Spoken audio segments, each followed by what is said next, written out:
Começamos. Boa noite a todos. Sejam bem-vindos. Salve Maria. Nós vamos continuar hoje, então, a nossa leitura e comentário do capítulo 2 do livro do Robertson Genes, da parte histórica da questão do geocentrismo, principalmente focando a questão do caso Galileu. Mas esse capítulo aqui é um capítulo inicial ainda, em que ele trata, nós já vimos, né? Ele trata inicialmente o consenso dos padres da igreja, que é uma coisa muito importante em termos da doutrina católica, por causa da decisão do Concílio de Trento a respeito de que o consenso dos padres da igreja em qualquer assunto torna ipso facto a doutrina da igreja, né? Então nós vimos vários padres da igreja mencionando a questão do geocentrismo, vimos alguns teólogos, sobretudo Afonso de Ligório, Santo Afonso e Santo Tomás de Aquino, né? Vimos também o testemunho das Escrituras, vamos ver mais sobre isso, a respeito do testemunho das Escrituras. Aqui só uma visão geral, não é? E vimos também, na verdade, começamos a ver, e eu vou voltar aqui no início, porque eu só dei uma palhinha desse assunto que nós vamos tratar hoje, sobre a linguagem dos fatos versus linguagem da aparência, que é uma discussão, digamos assim, exegética, que se mantém até hoje em relação às passagens sobre várias passagens, mas especificamente no nosso caso aqui, o nosso assunto, geocentrismo, né? Eu li um pedacinho para vocês da última aula, mas eu vou voltar aqui no início, na linguagem dos fatos versus linguagem da aparência, que é o que a maioria dos teólogos modernos que estão com a vontade danada de aceitar as teorias da cosmologia moderna levantam essa questão, né? Vamos ver qual é a questão e como é que ela pode ser tratada, ou deve ser tratada, numa exegese correta das Escrituras, né? Uma objeção comum levantada contra o uso das Escrituras para ensinar o geocentrismo é que, quando as Escrituras empregam linguagem como o Sol nasce ou o Sol se põe, estão apenas tentando expressar os movimentos dos corpos celestes em linguagem figurada ou fenomenológica, visto que o nascer ou o pôr do Sol é a visão de uma pessoa em pé na Terra, é uma visão que uma pessoa em pé na Terra observaria, mas não é a verdadeira realidade. O astrônomo argumentará que, embora veja o Sol nascer no horizonte, ele, sendo um homem bem informado, cientista, sabe que na realidade é a Terra girando em seu eixo que faz parecer que o Sol está nascendo. Da mesma forma, um exegeta bíblico moderno frequentemente aponta para a linguagem figurada, empregada centenas de vezes nas Escrituras. Por exemplo, Salmo 97, versículo 8: os rios baterão palmas, ao mesmo tempo os montes se alegrarão. Esse é o versículo 8 do Salmo 97. Insiste que o nascer do sol é do mesmo gênero linguístico e, portanto, não precisa ser interpretado literalmente. Então, veja, o católico, o exegeta bíblico moderno e o astrônomo moderno, o cientista, o bem informado, eles estão em sintonia em relação a essa interpretação, certo? O católico pode até mesmo se referir às palavras do Papa Leão XIII em seu ensinamento sobre a interpretação das Escrituras, que é uma encíclica específica que Leão XIII escreveu, né? E veja esse trecho aqui, né? A defesa inabalável da Sagrada Escritura, no entanto, não exige que sustentemos igualmente todas as opiniões que cada um dos padres ou os intérpretes mais recentes apresentaram para explicá-la. Pois pode ser que, ao comentar passagens onde ocorrem questões físicas, eles às vezes tenham expressado as ideias de seus próprios tempos e assim feito declarações que hoje em dia foram abandonadas como incorretas. Então, os exegetas bíblicos modernos gostam muito dessa passagem na encíclica de Leão XIII, porque parece que Leão XIII está dizendo, né, que os padres, ele cita os padres da igreja aqui, né, nessa encíclica, poderiam estar incorretos em algumas questões físicas. Ora, geocentrismo é uma questão física, né? Então guardemos esse trecho aí da encíclica de Leão XIII. Ele, o exegeta bíblico moderno, também pode, ou católico, né? Também pode citar o Papa Pio XII para o mesmo propósito. Ou seja, interpretar as passagens bíblicas em relação ao geocentrismo como algo, como uma linguagem de aparência apenas, né? Então, olha o que o Pio XII fala, né?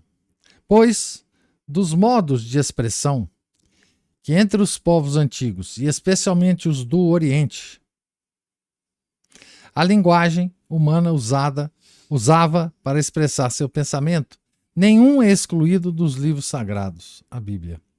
Desde que o modo de falar adotado não contradiga de modo algum a santidade e a verdade de Deus, como sua sabedoria costumeira, o doutor Angélico já observou nestas palavras. Abre aspas para o doutor Angélico. Na Escritura, as coisas divinas são apresentadas a nós da maneira que é de uso comum entre os homens. Fecha aspas. Pois, continuando Pio XII, pois, assim como a palavra substancial de Deus, palavra com letra maiúscula, quer dizer o verbo, né?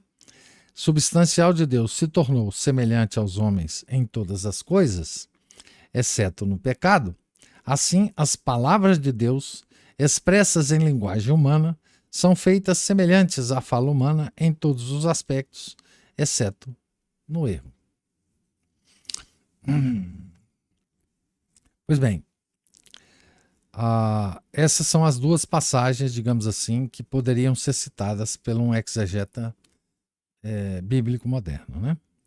Exegetas bíblicos católicos que buscam se opor às declarações geocêntricas de papas e cardeais anteriores frequentemente recorrem às declarações papais acima para sustentar sua posição. Eles concluirão que tanto Leão XIII quanto Pio XII nos ensinaram que devemos interpretar as referências das Escrituras ao movimento entre a Terra e o Sol segundo o modelo de heliocentrismo defendido pela ciência moderna. No que diz respeito a esses exegetas, o caso está encerrado, visto que os papas não exigiram que interpretássemos frases descritivas, como o Sol nasce, de forma literal, mas queriam que as víssemos como expressões antigas de povos incultos ou como linguagem fenomenológica do ponto de vista de um observador na superfície da Terra. Em ambos os casos, presume-se que os papas estavam aceitando o heliocentrismo e negando o geocentrismo. Então essa é a interpretação corrente, né? E quando eu falo exegetas católicos, eu estou também dizendo, eu pessoalmente, né, que a maioria dos católicos pensa assim hoje, né? Aqueles que opinam sobre essas questões, a maioria deles pensam dessa mesma forma aqui, né? Após um exame mais detalhado, agora vamos à crítica, né, do Robertson James. Após um exame mais detalhado, esta conclusão é mais uma exegese do que Leão e Pio realmente disseram, do que uma compreensão justa e precisa de suas palavras. Aqui eu só coloquei uma nota aqui de pé de página, explicando para vocês o que é eisegese. Eisegese. Então, eisegese é o ato de interpretar um texto, geralmente bíblico, inserindo ideias, pressupostos ou crenças pessoais no texto, em vez de extrair seu significado original. É o oposto da exégese, que busca entender o texto conforme o seu contexto histórico, linguístico e cultural. Então, é o oposto da exegese, né? Primeiro, nenhum dos pontífices faz referência específica às passagens cosmológicas das Escrituras. Portanto, não se pode afirmar explicitamente que os papas estivessem se referindo aos movimentos do Sol ou da Terra. Os papas poderiam estar se referindo a inúmeras ocasiões em que as Escrituras falam em linguagem fenomenológica ou crenças comuns entre os padres da igreja, né? Mas que não estavam nas Escrituras. Por exemplo, os 4 humores, os 4 elementos ou a geração espontânea. Todas essas coisas, né? Os padres da igreja comentaram. Eles acreditavam nisso, né?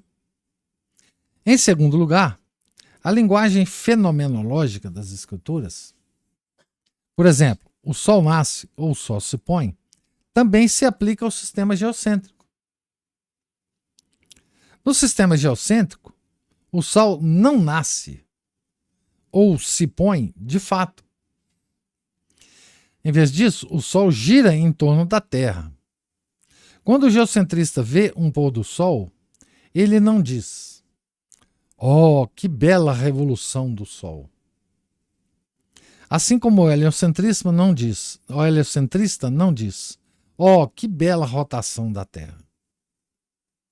O geocentrista e o heliocentrista sabem que o Sol nasce ou se põe apenas em relação ao horizonte da Terra. E, portanto, a referência a um Sol nascente nas Escrituras é tão fenomenológica no sistema geocêntrico quanto no heliocêntrico.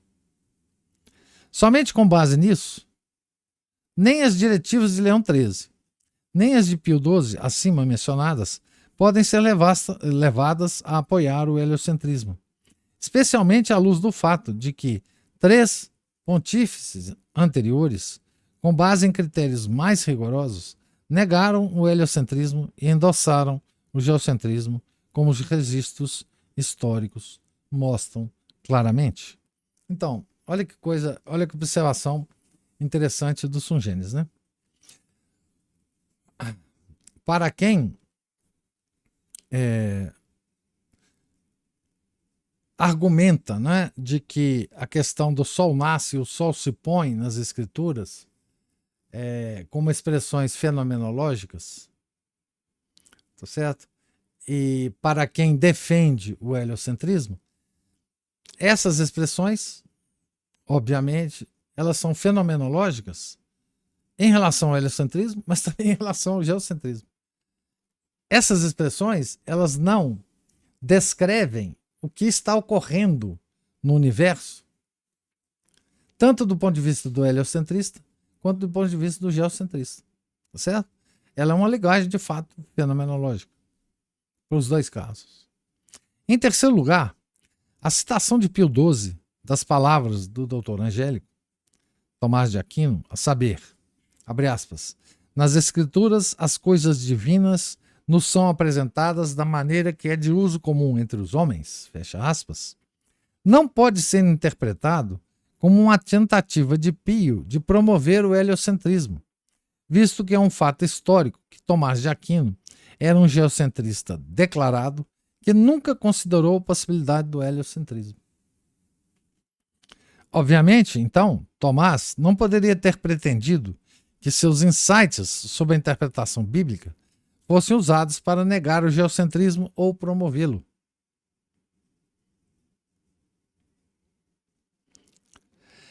Esses insights eram meramente seu ensinamento geral sobre os vários modos de discurso empregados pelos autores das Escrituras, que podem ser aplicados a muitos e variados fenômenos na natureza e na vida cotidiana, mas certamente não às órbitas celestes.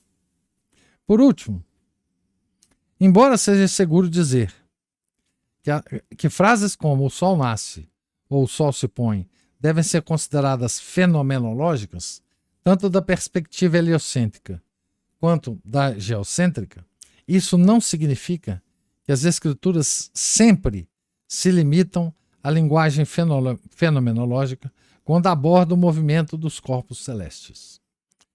A linguagem da aparência só se aplica a expressões quando a aparência é a característica pretendida. Pode-se facilmente deduzir, a partir de termos como o Sol nasce ou o Sol se põe, que embora as escrituras possam expressar a aparência do movimento da perspectiva do observador na Terra, ainda assim elas afirmam com segurança o fato científico de que dos dois corpos, um se move e o outro não. Nessa categoria científica específica, as escrituras são inflexíveis ao afirmar que é o Sol que se move, não a Terra. Portanto, é o Sol que é o corpo circundante que causa a aparência do Sol nascendo ou se pondo no horizonte, não a Terra girando. Como veremos, há muitas passagens das Escrituras que são específicas a respeito do movimento do Sol e da imobilidade da Terra. Nós veremos ainda essas passagens, tá? E o Sungênesis vai comentar amplamente sobre elas. Então, vocês estão lembrados que quando nós analisamos o caso entre o cardeal Bellarmino e o padre Antônio Foscarini, o cardeal Bellarmino, em certo momento, ele admite o seguinte: olha, falando até nesse momento, ele está falando até do Copérnico. Ele dizia assim: se vocês estão falando sobre heliocentrismo para salvar o fenômeno, muito que bem.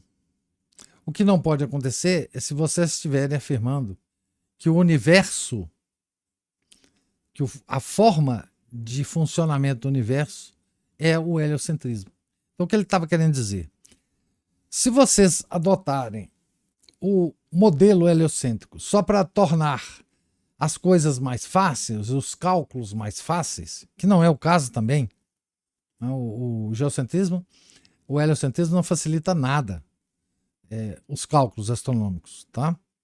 Então, isso eu comentei no módulo 1 que nós já fizemos 19 aulas sobre isso. O módulo 1 é sobre as questões científicas a respeito do geocentrismo. Mas o cardeal Bellarmino dizia assim: não há mal nenhum em vocês usarem o heliocentrismo como uma teoria para salvar o fenômeno.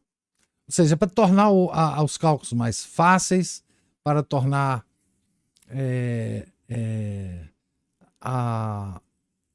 o modelo mais simples. Mas não, o que é incorreto afirmar é que o modelo do universo é heliocêntrico. Certo? Então, o próprio Bellarmino, ele admitia uma certa liberdade dos cientistas a adotarem esse modelo nos seus cálculos, tá certo? Mas não como fenômeno que esteja realmente ocorrendo, né? Pois bem, passemos agora a declarações oficiais do magistério católico sobre a inerrância da Sagrada Escritura. Então, Aqui nós vamos ver qual que é o escopo da inerrância das Escrituras segundo a própria igreja, tá certo? Porque muitos dizem, um dos argumentos mais usados nessa discussão é que a Bíblia é inerrante apenas no que diz respeito às questões de fé e moral. E nessas questões de fé e moral, quem afirma isso, né, exclui as questões cosmológicas. Né? Nós já debatemos sobre isso aqui. Então, eles basicamente estão dizendo o seguinte: olha, quando as escrituras falam de salvação da alma, do pecado original, etc., nessa parte ela é inerrante. Agora, quando ela fala de outras coisas, ela pode ter erros embutidos. Então, nós vamos ver como é que a igreja considera a inerrância da Sagrada Escritura, certo? A Igreja Católica, ao longo de seus 2000 anos de história, tem sido muito clara e inflexível em seu ensinamento de que as Escrituras não contêm erros quando falam sobre teologia, história, ciência, matemática ou qualquer outra disciplina ou proposição factual. As Escrituras não podem errar, porque Deus é seu principal autor. Assim, autoridades católicas declararam o seguinte. Então ele vai citar autoridades católicas a partir do século XIX, porque as autoridades mais antigas ele vai tratar na questão do cálculo do caso Galileu, é a questão do século XVII, né? Então vamos lá, ele vai citar Pio IX, condenou a seguinte noção: as profecias e os milagres narrados e registrados nas Sagradas Escrituras são ficção de poetas, e os mistérios da fé cristã o resultado de investigações filosóficas. Nos livros do Antigo e do Novo Testamento estão contidas invenções míticas. Então isso foi condenado pelo Pio IX, essa afirmação. Né? Leão XIII declarou, abre aspas, é absolutamente errado e proibido restringir a inspiração a apenas certas partes da Sagrada Escritura ou admitir que o escritor sagrado errou. Então, que veja que o escopo da inerrância é geral. Não é? O Papa Pio X condenou a noção. A inspiração divina não se estende a todas as Sagradas Escrituras, de modo a tornar as suas partes, cada uma delas, livres de todo erro. Isso foi condenado pelo São Pio X. O Papa Bento XV, Bento XV é o sucessor de Pio X, né? Declarou, abre aspas, a inspiração divina estende-se a todas as partes da Escritura, sem distinção, e nenhum erro pode ocorrer no texto inspirado. Então veja o peso do magistério da Igreja na afirmação da inerrância das Escrituras. E veja quanto é leviano alguém afirmar que algumas coisas nas Sagradas Escrituras estão erradas, seja do ponto de vista da ciência moderna, seja do ponto de vista da filosofia moderna. Certo? Isso está contra o magistério da Igreja, contra a tradição da Igreja. O Papa Pio XII repete o decreto de Leão XIII, afirmando: é absolutamente errado e proibido restringir a inspiração a apenas certas partes da Sagrada Escritura ou admitir que o escritor sagrado errou. O Papa Pio XII condena a noção, abre aspas, a imunidade ao erro estende-se apenas às partes da Bíblia que tratam de Deus ou de questões morais e religiosas. Essa talvez seja a declaração mais clara para nós, né, do magistério.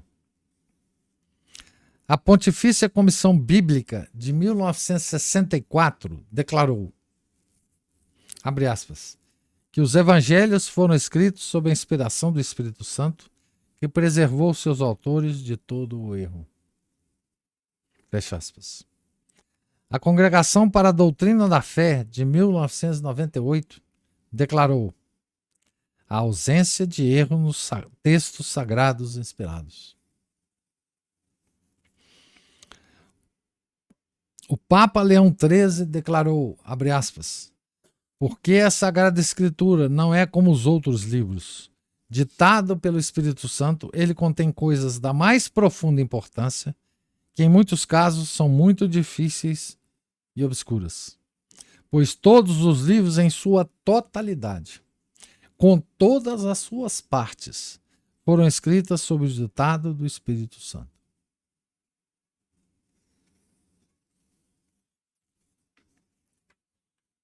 Aqui tem uma declaração do Concílio de Trento, olha, século XVI, né? O Concílio de Trento declarou, abre aspas, a própria pureza do Evangelho é preservada na Igreja, que prometeu antes através dos profetas nas Sagradas Escrituras.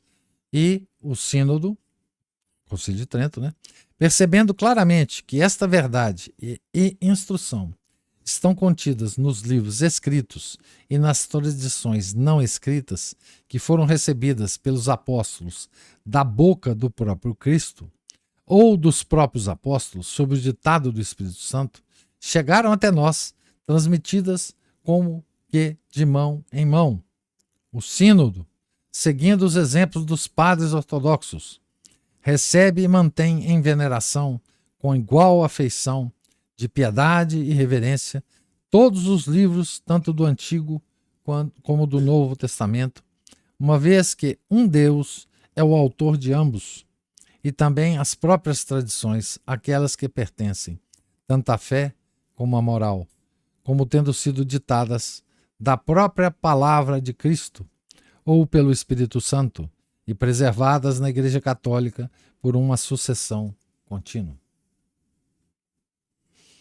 Isso é uma declaração do Concílio de Trento, né? O Catecismo da Igreja Católica de 1994, sim, o Catecismo amarelinho, ele diz o seguinte para nós, abre aspas, a Sagrada Escritura é a palavra de Deus, tal como é posta por escrito sobre o sopro do Espírito Santo. Deus inspirou os autores humanos dos livros sagrados. Foi como verdadeiros autores que eles se entregaram a escrever o que ele quisesse que fosse escrito. E nada mais.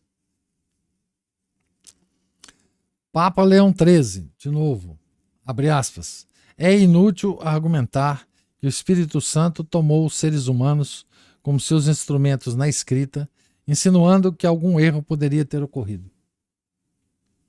Pois, por seu poder sobrenatural, ele os estimulou e os moveu a escrever, e os auxiliou enquanto escreviam, de modo que eles conceberam adequadamente em suas mentes, desejaram escrever fielmente e expressaram apropriadamente, com verdade infalível, todas aquelas coisas, e somente aquelas coisas que ele mesmo ordenou.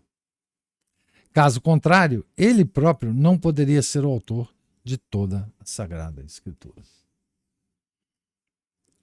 Então, Deus é o autor, Deus não erra, portanto, o que está na Bíblia não tem erro em qualquer uma de suas partes.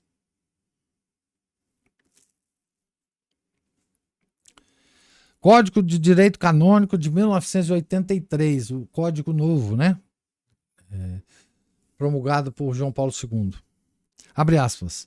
Mesmo após a ordenação sacerdotal, os clérigos devem prosseguir os estudos sagrados e se esforçar para seguir a doutrina sólida, fundada na Sagrada Escritura, transmitida por seus predecessores e comumente aceita pela Igreja, conforme estabelecido especialmente nos documentos dos concílios e dos romanos pontífices.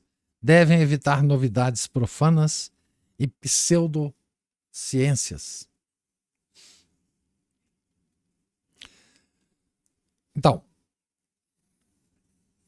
veja o peso disso que está sendo lido aqui para vocês e o quanto que nós temos que ser prudentes ao começar a afirmar que alguma coisa na Sagrada Escritura contém erro, né? Ou por ignorância dos autores, ou porque os autores não conheciam as teorias científicas, ou porque os autores poderiam muito bem não conhecer as teorias científicas. Certamente eles não conheciam as teorias científicas modernas, mas eles não são autores da Escritura. Quem é o autor da Escritura é Deus. Quanto à forma como devemos interpretar as Escrituras, os mesmos papas declararam o seguinte. Papa Leão XIII, abre aspas, desde que ele, o exegeta, observe cuidadosamente a regra tão sabiamente estabelecida por Santo Agostinho. Qual é essa regra? Não se afastar do sentido literal e óbvio, exceto somente onde a razão o torna insustentável ou a necessidade o exige. Então, essa é da encíclica que está sendo tirada todas essas de Leão XIII, todos esses trechos de Leão XIII, que é a encíclica sobre as Sagradas Escrituras, que é a Providentíssimos Deus, né? A Pontifícia Comissão Bíblica de 1909 declarou, ela respondeu a uma pergunta, né? Se, em particular, podemos questionar o significado literal e histórico quando se trata de fatos narrados nesses capítulos, referindo-se aos capítulos de 1 a 3 do Gênesis. Então, essa pergunta foi feita à Comissão Pontifícia Comissão Bíblica, em 1909. Resposta negativa. Não. Sob o Papa Pio X. O Papa assinou essa declaração da Comissão Bíblica. Pontifícia Comissão Bíblica. Papa Bento XV declarou: em primeiro lugar, então, devemos estudar o significado literal ou histórico. Jerônimo prossegue dizendo que toda interpretação se baseia no sentido literal e que não devemos pensar que não há sentido literal simplesmente porque algo é dito metaforicamente. Pois, palavras de Jerônimo, abre aspas, a própria história é frequentemente apresentada em trajes metafóricos e descrita figurativamente. Isso o Jerônimo, São Jerônimo, escreve e o Papa Bento XV subscreve, né?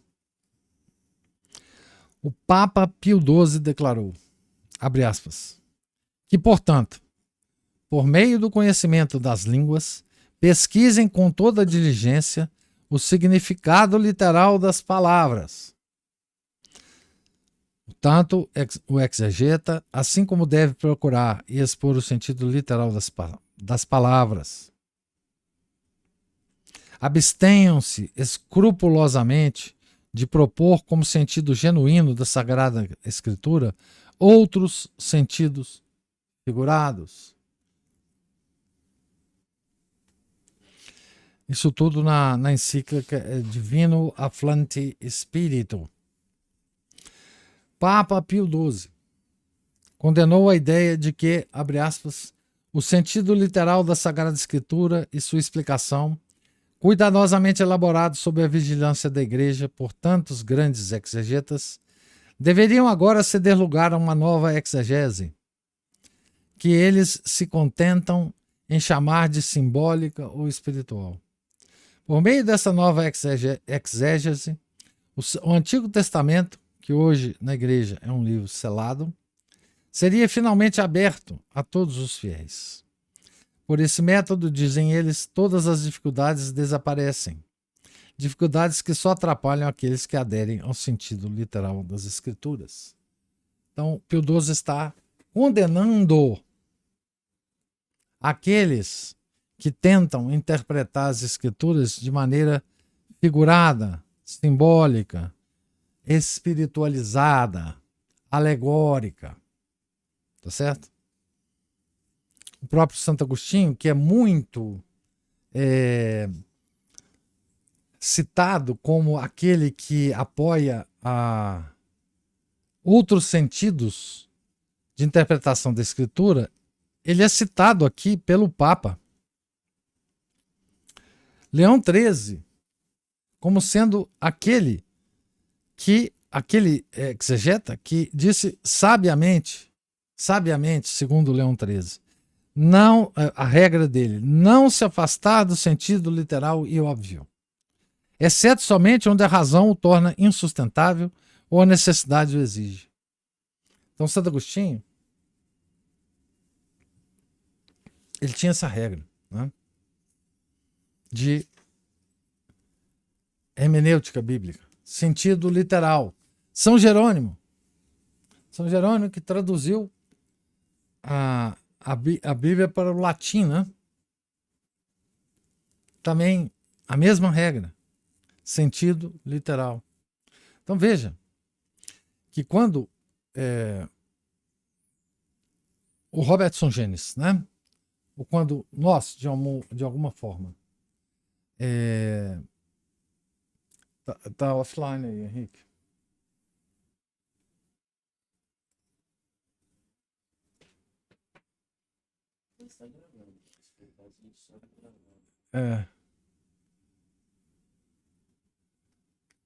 Deu um probleminha aqui. Nós estamos tentando colocar a live. Não, mas tá aqui, a internet tá funcionando.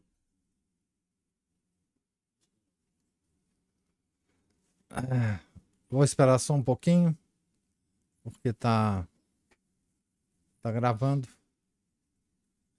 Se for o caso, a gente vai subir o vídeo gravado.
Vamos continuar, né? Porque...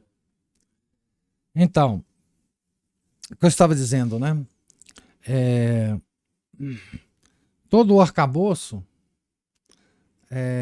hermenêutico da igreja, da tradição da igreja, não é? É uma interpretação literal da Bíblia em todas as suas passagens, tá certo? Não há nenhuma outra passagem, não há nenhuma passagem na Bíblia que a tradição da igreja autoriza uma interpretação não literal, tá certo? Por mais difícil que seja a passagem, por mais difícil que possa ser a nossa compreensão sobre a passagem, né? Então, aqui do que já foi lido, vocês podem imaginar, então, que ou quando a gente vê, né, pessoas fazendo interpretações mirabolantes, né? Principalmente a respeito desse assunto, né? Da cosmologia que é ensinada pela Bíblia, que a Bíblia sim ensina a cosmologia, dizendo ou fazendo malabarismos interpretativos em relação à Bíblia, para justificar uma espécie de convivência amistosa entre a doutrina católica e a cosmologia heliocentrista, né? Ou a cosmologia do Big Bang, ou, enfim, toda essa cosmologia moderna, né? Não há como ter uma convivência pacífica entre essas duas posições, tá certo? Nós vamos, ao longo do texto aqui, explorar isso. Agora, começamos sobre a parte final do capítulo, que eu acho que nós não teremos tempo de terminar hoje, mas é sobre as passagens bíblicas que ensinam o geocentrismo. Então, a primeira passagem que ele explora aqui é uma passagem extremamente importante, né? que está escrita em Josué, capítulo 10, versículos de 10 a 14. Então, essa passagem, eu vou ler o que está escrito em Josué. No versículo 10 diz assim: E o Senhor os desbaratou à vista de Israel. E Israel infligiu-lhes uma grande derrota junto a Gabaon, e foi-os perseguindo pelo caminho que sobe a Bet-Horon, e dando neles até Azeca e Maceda. Esse é o versículo 10. Versículo 11. E enquanto eles fugiam dos filhos de Israel e estavam na descida de Bet-Horon, fez o Senhor cair do céu grandes pedras em cima deles até Azeca. E morreram muitos mais pelas pedras do granizo do que pelos golpes da espada dos filhos de Israel. Versículo 12. Então, Josué falou ao Senhor no dia em que entregou o amorreu nas mãos dos filhos de Israel, e disse em presença deles: O sol, não te movas de sobre Gabaon. Sol, né? Não te movas. Ele está ordenando, né, agora. Sol, não te movas sobre Gabaon. E tu, lua, não te movas de sobre o vale de Ajalon. Versículo 13. E o sol e a lua pararam até que o povo se vingou de seus inimigos. Não está escrito, não está isto escrito no livro dos justos, livro de Jachar? Parou, pois, o sol no meio do céu e não se apressou em pôr-se diante do espaço de um dia. Versículo 14. Não houve nem antes, nem depois um dia tão longo, obedecendo o Senhor à voz de um homem e pelejando por Israel. Então essa é a passagem que descreve esse fantástico milagre. Então, aqui no texto aparece um mapinha da região em que essa batalha entre Josué e vários chefes de vários povos estava travando, né? Josué contra esses vários generais desses vários povos, né? E vocês vejam que no mapinha, eu peguei o mapinha do livro do Edson Genes, as palavras estão transliteradas de forma diferente, né? Por exemplo, Gabaon aí tá Gibeon. Porque a transliteração do hebraico, ela varia de tradução para tradução da Bíblia e varia também, obviamente, da transliteração para o inglês e para o português, né? Eu peguei a transliteração aqui para nós aqui do livro da Bíblia do Padre Mato Soares. Então, por exemplo, Gibeon, que está no mapinha, é Gabaon do texto. Outra cidade é Aijalon, né? Aijalon é o vale,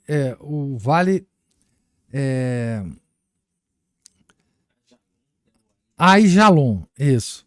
Bet Oron tá mais ou menos a mesma coisa, a transliteração é a mesma coisa, só um Hzinho que é diferente aí, né? E que mais? A Zeca é com H, né? É com H. E que mais? Acho que é só, né?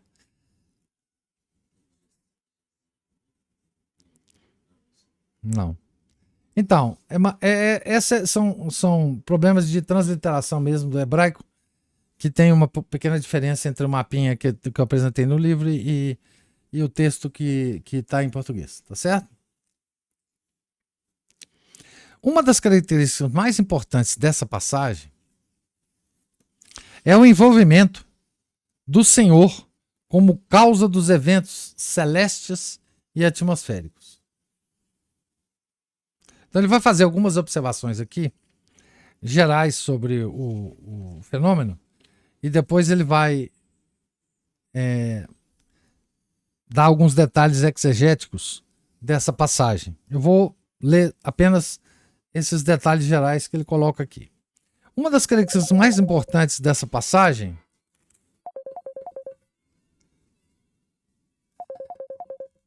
é o envolvimento do Senhor como causa dos eventos celestes e atmosféricos, bem como da disposição e eventual matança dos inimigos de Israel. O Senhor faz três coisas: coloca os inimigos em pânico, versículo 10.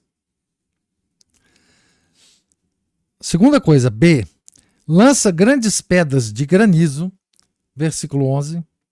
C, faz com que o sol e a lua parem, versículos 12 a 14.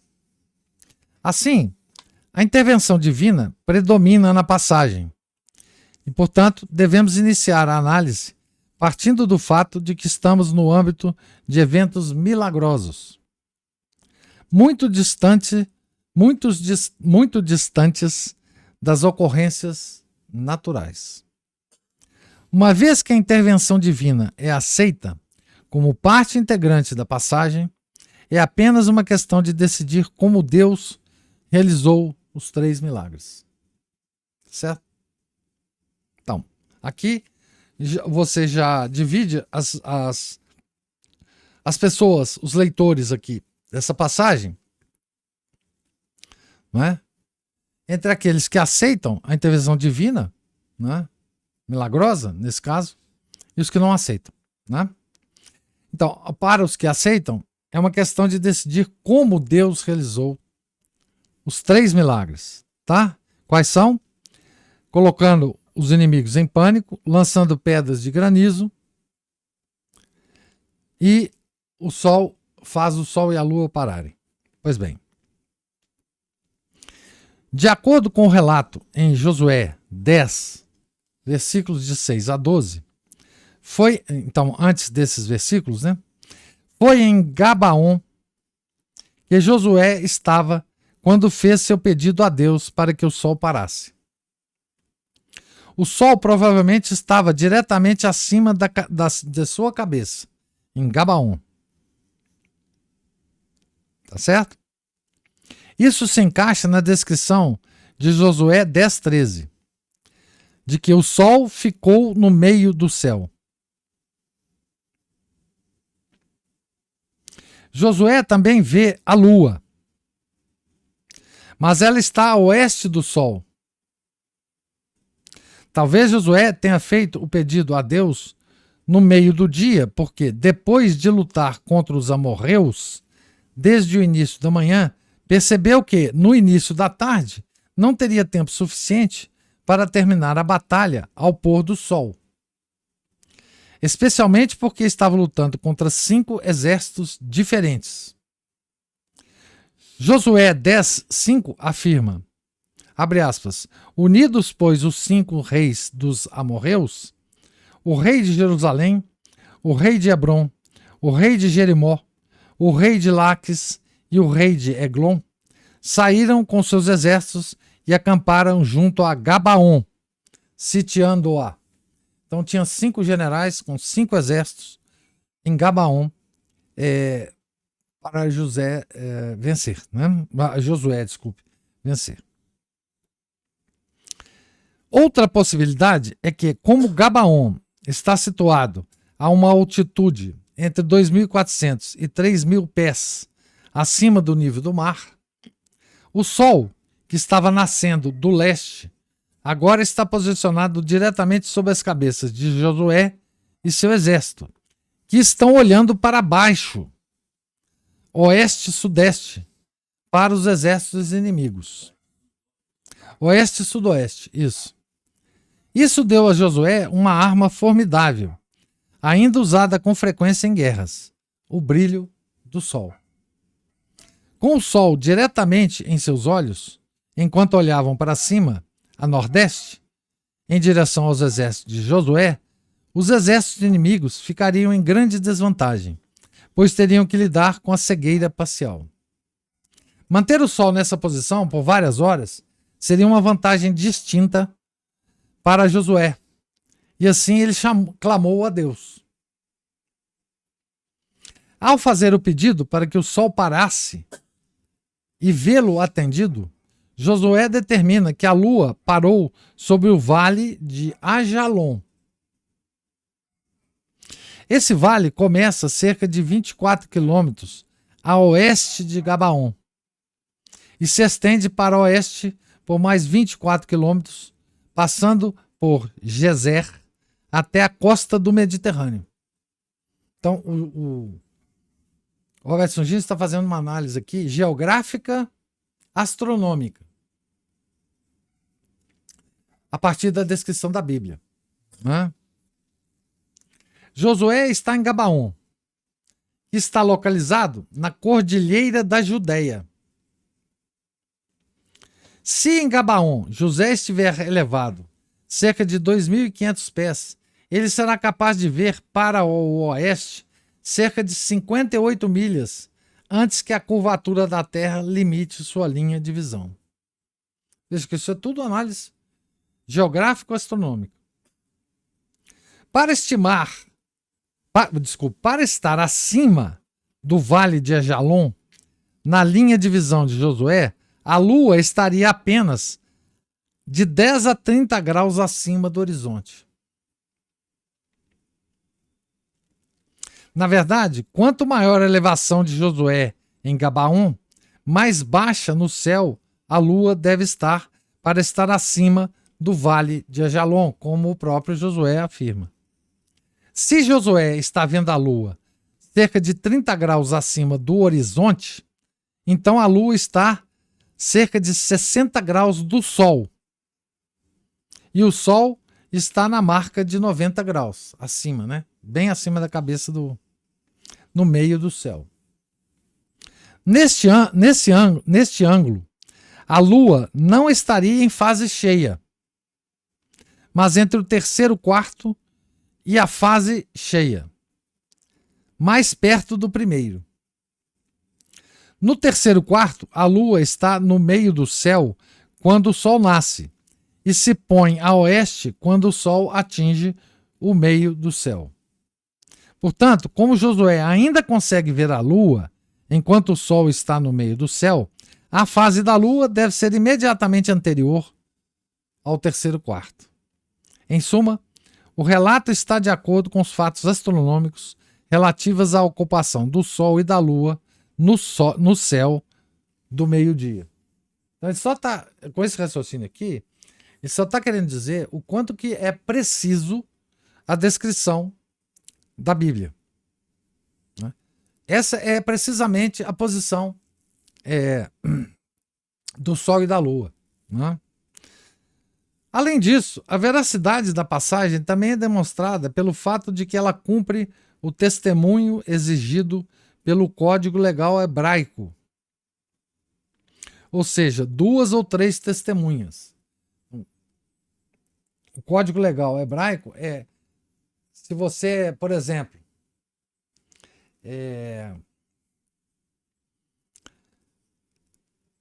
diz que uma pessoa cometeu certo crime, roubo, matou alguém, etc., um tribunal só aceitará a sua denúncia se você tiver 2 ou 3 testemunhas do fato que você está narrando. Esse é o código hebraico, né? Então aqui ele vai dar as testemunhas a respeito da veracidade da passagem. Entre as testemunhas estão o livro de Jassar e a Bíblia hebraica. O livro de Jassar é citado porque servirá para dissipar quaisquer dúvidas sobre a autenticidade do relato, visto que a própria passagem admite que a parada do Sol e da Lua é um dos eventos mais fantásticos já ocorridos na história da humanidade. Para, pelo menos, afirmar que uma segunda parte registrou tal ocorrência, qualquer pessoa familiarizada com o livro de Jassar, naquela época, poderia consultar o texto para autenticar o testemunho da Bíblia hebraica. Se o livro de Jassar tá escrito errado aí, né? Tá faltando um H. Se o livro de Jassar existe hoje, ainda é um assunto em debate. Mas o fato é que o escritor hebreu coloca seu testemunho do evento milagroso em risco, por assim dizer, permitindo que fosse verificado e confirmado por qualquer parte independente que buscasse uma testemunha afirmativa. O próprio livro de Jassar é autenticado, visto que é citado em outros livros da Bíblia hebraica. E assim, a veracidade da referência a Jassar no livro de Josué é afirmada. Para completar uma possível terceira testemunha do evento, a Bíblia hebraica reitera o relato da cessação do movimento celeste em Abacuque 3:11. Abre aspas. O sol e a lua pararam em suas moradas à luz das tuas flechas velozes, ao brilho da tua lança brilhante. Fecha aspas. Abacuque reflete o detalhe da passagem de Josué ao mencionar tanto o sol quanto a lua cessando seus movimentos. O livro de Abacuque foi escrito no século 5 a.C. 7, desculpe. Enquanto Josué foi escrito no século 11. Mostrando assim como a tradição sobreviveu intacta por pelo menos 4 séculos. 7 a 11, né? 11 a.C., né? Além disso, o evento também é registrado em Eclesiástico 46:5. Abre aspas. Não é assim que, por impulso do seu zelo, o sol parou e que um só dia se tornou tão longo quanto 2?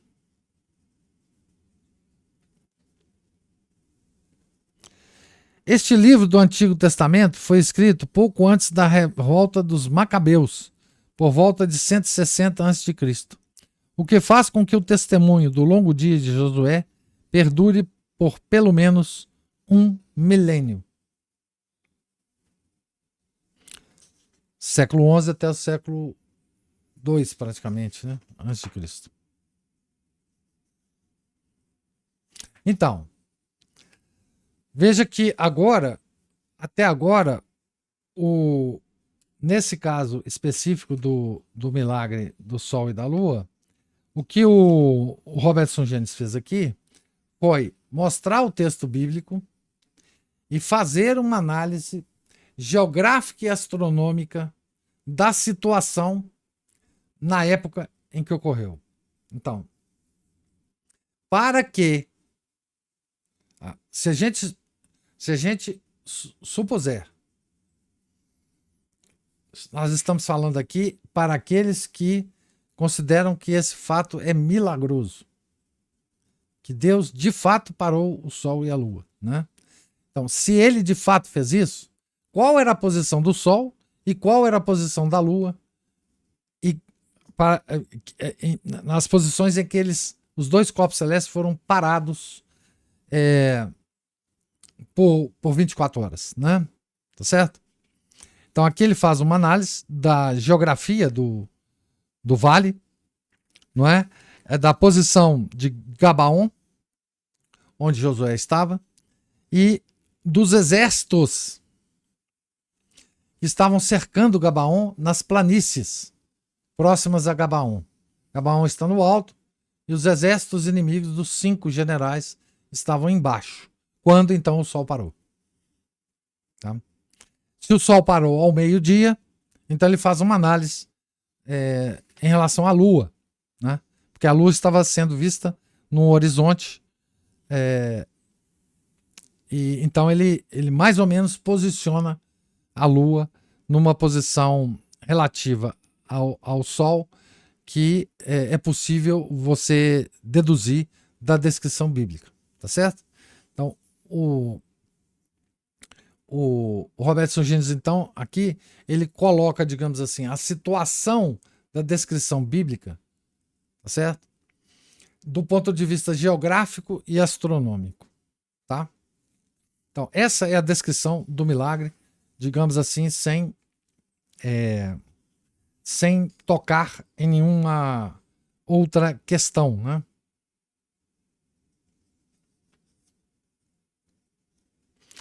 Pois bem, agora por que esta passagem aqui, escolhida pelo São Gênesis como uma das muitas passagens bíblicas que ensinam o geocentrismo, por que essa passagem ensina o geocentrismo? Certo? É isso que nós vamos ver, então, na próxima semana. Tá certo? Vocês me desculpem porque por alguma situação a live caiu, mas esse vídeo vai estar disponível para vocês, porque nós estamos gravando, né? Nós vamos fazer o upload do vídeo assim que a gente terminar a gravação, e vocês poderão então escutá-lo, tá bom? Então na próxima aula, na próximo nosso encontro, nós vamos, na próxima quinta, né? Nós vamos explicar por que essa passagem é um atestado do geocentrismo, né? É uma prova bíblica do geocentrismo, tá bom? Muito obrigado a vocês. Desculpem a nossa falha. Fiquem com Deus. Salve Maria.